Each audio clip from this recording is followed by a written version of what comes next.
మాతాకి జై. ఈరోజు భారతదేశంలోనే కాదు ప్రపంచంలోనే అత్యద్భుతమైనటువంటి గోమాతని ఇవాళ మానవుని మనుగడ సాగించేదే ఇవాళ గోమాతతోని. ఇవాళ గోమాతతో మూత్రమైన ఈరోజు ఈ భారతదేశం ప్రపంచంలోనే పర్యావరణ రక్షించే ఏదైనా ఉంది అంటే అది అమ్మవారైనటువంటి గోమాత. మరి అలాంటి గోమాత రక్షించుకోవడం పోయి కొంతమంది ద్రోహులు ఇవాళ గో హత్యలు చేస్తా ఉన్నారు.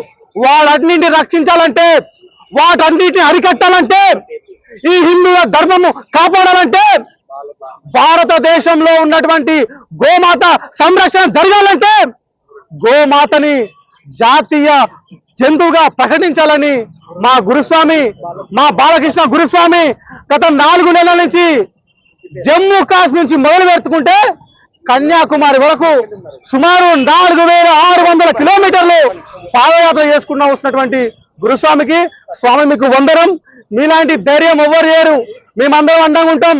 ఖచ్చితంగా అందరం యువకులము, హిందువులము, ధర్మం కోసం పనిచేసే ప్రతి ఒక్కరం కూడా ఈ గోమాతని జాతీయ జంతువుగా ప్రకటించేంత వరకు మేము అందరం ప్రయత్నం చేస్తాం కోరుతా ఉన్నా.